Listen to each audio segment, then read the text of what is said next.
last year I stumbled across something so cool, and it's called Winter Sowing, and I'm gonna show you how to do that today because I know like my sisters are really interested and they've asked me to do a video, and gave them some seeds to get them started, and they're gonna do it. So it's a really cool thing, and you can go on YouTube and find all sorts of really neat information, and there's some Facebook pages on winter sowing that are really helpful. So we always like to start seeds early, and if you don't want to do all the lighting and the heating mats and have your whole kitchen table filled with pots and lights and plugged in heating mats, this is a really great way to start your seeds. So last year I was very skeptical, and I thought, oh my gosh, I'm so crazy. I had all these milk jugs out on our deck and they're like covered in snow, and I'm like, this is nuts, this is not gonna work. Well, guess what? It really worked. So it's really cool, and I like to do things by seed, and I like heirloom seeds. So if you want like a special variety of heirloom tomatoes, and you know, if you go to like the nursery and you buy little started plants to plant in the spring, you can't always get what variety you're looking for. You can't always get the heirlooms. So this is a great way to get exactly what you want. So I will show you how to do it. It's really fun. It's really easy.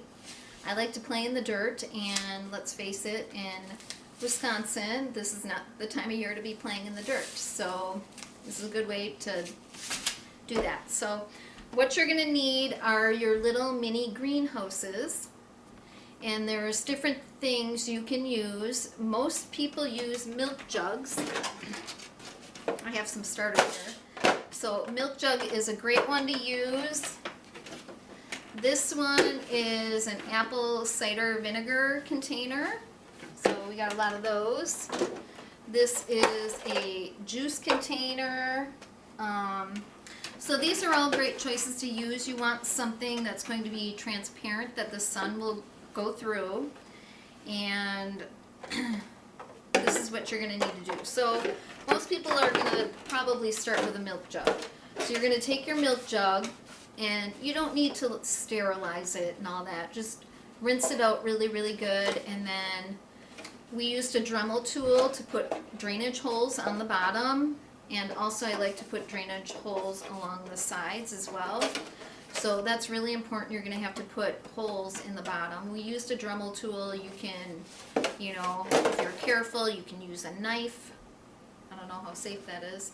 And then, you know, if you want to use like a nail and a hammer or whatever, just get some drainage holes in there. That's really important. The other thing is we use the Dremel tool for this, is put 2 holes on either side of where the handle is, and then you can fit your scissors in there. So now I have a designated scissors just for winter sowing, and you're going to cut along, but you're going to leave a hinge back there, okay? And then you don't want the caps. Do not keep the caps for your milk jugs because you want this to stay open. So then once you do all that, you're going to end up with something like this, okay?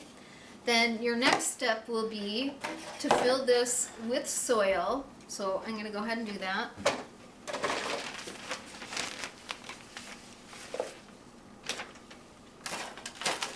Gets messy. And you want to use a good starter mix. This is Nature's Care organic potting mix.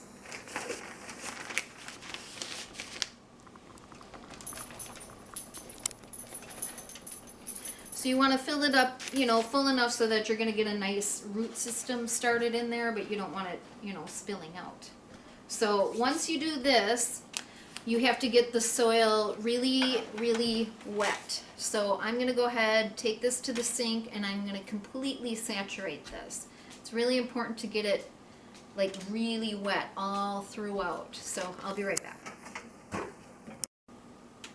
Alright, so we got the soil all saturated, and it's nice and moist throughout, and that's what you want to get. So you're going to want to have like a tray to set this stuff on because it'll drain out and it causes a big mess.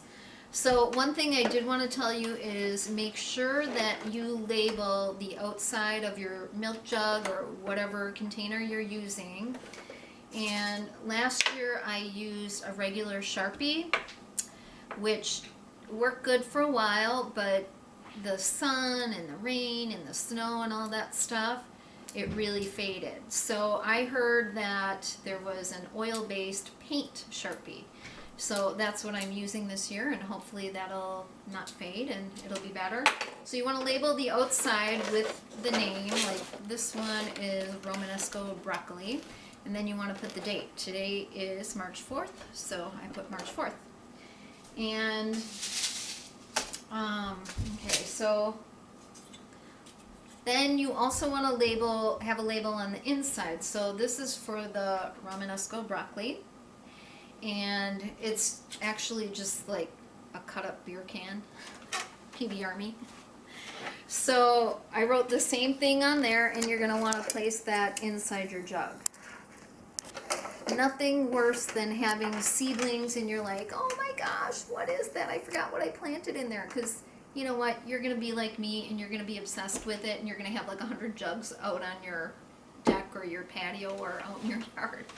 So you want to use seeds that are cold hardy or seeds that need like a cold stratification. So good seeds to use are broccoli, kale, chard, spinach, and then last year I had really good luck, and I didn't start winter sowing the seeds until April, like maybe the second week of April.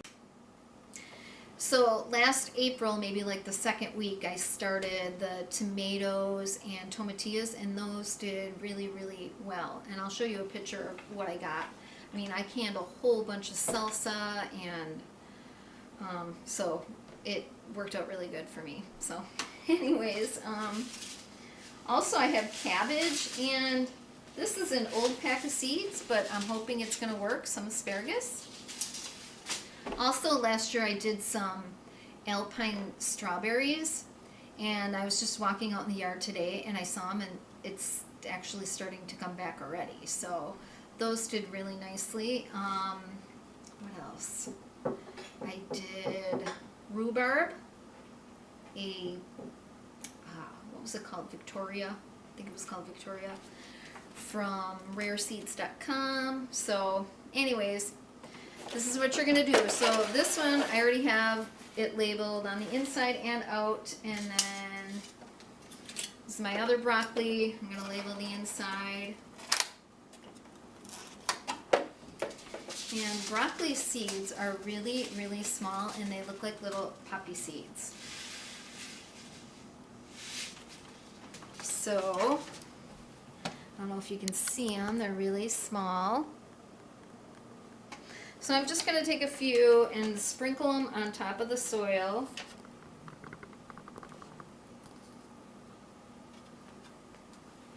That's probably good. And I'll do the next time. This is a new variety for me. Broccoli rapini. It's a headless variety of broccoli. So just take a few seeds, they're pretty small, just kind of sprinkle them on top. And then I'm going to just take some more soil and do a light dusting over the top of the seeds.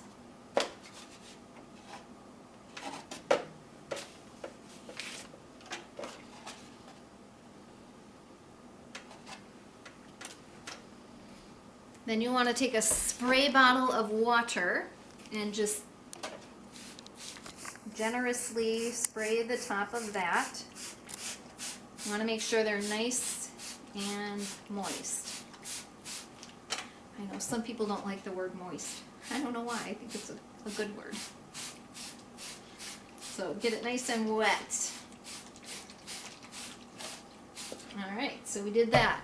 But I have to say, last year I did maybe like 8 jugs of broccoli, and I had this this kind, this Romanesco broccoli. I was so excited to plant. It's an heirloom from the 16th century in Italy. It goes back that far. So, and it's like got this really cool fractal pattern to it, and I'm like, oh my gosh, it looks amazing. It looks like a piece of artwork.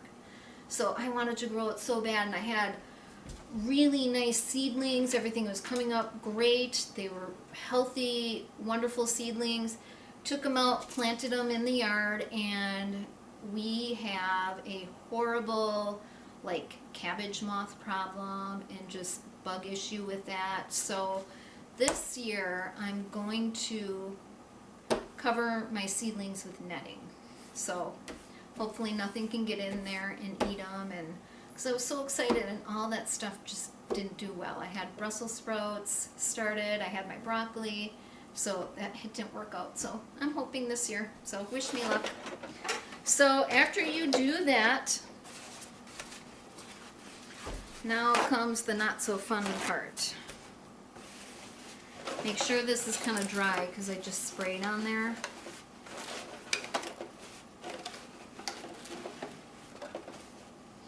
Basically, you're creating a little mini greenhouse. So the next step is going to be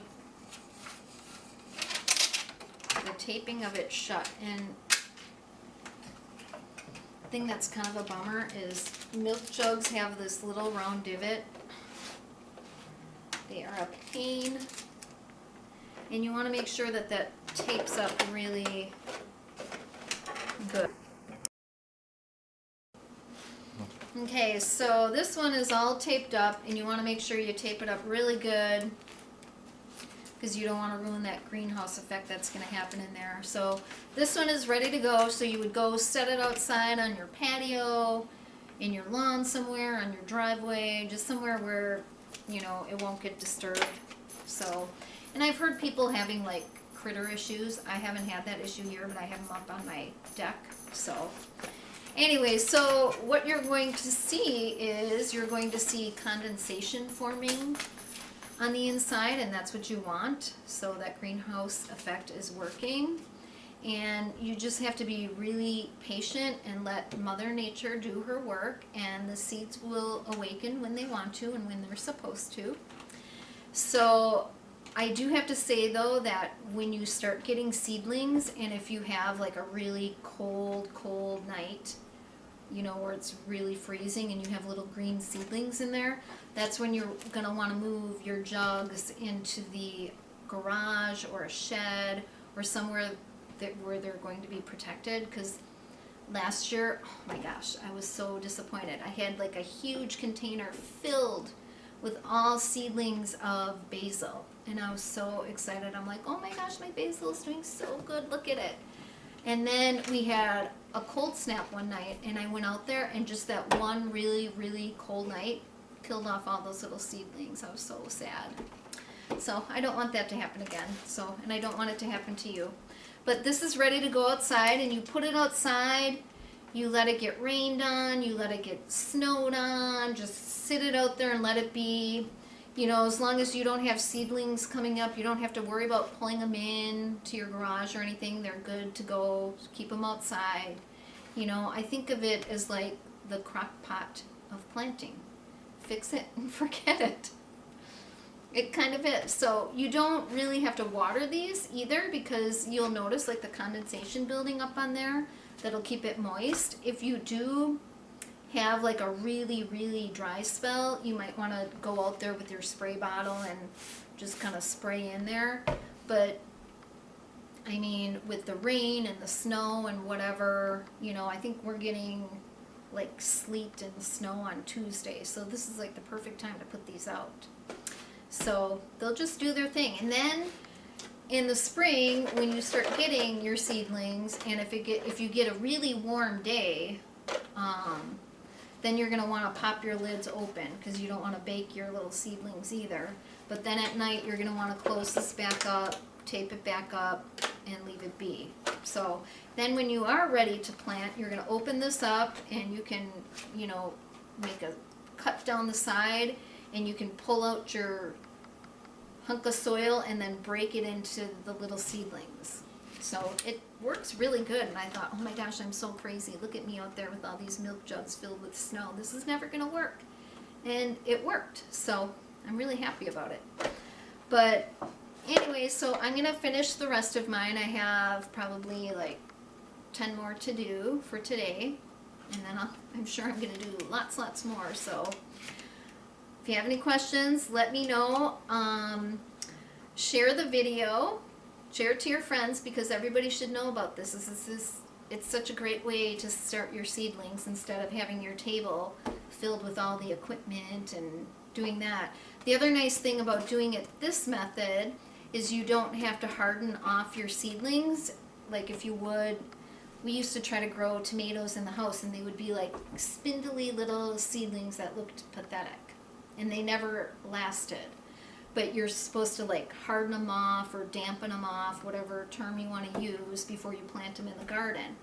With this method, you don't have to do that because they already are. And actually, plants that are grown in this method tend to be hardier. So it's great. It's like a fabulous thing. So I hope you enjoyed the video. If you did, like my YouTube channel, subscribe to it. And also follow my Facebook page, The Homestead Harvest Stand. So, all right, thank you. Good luck.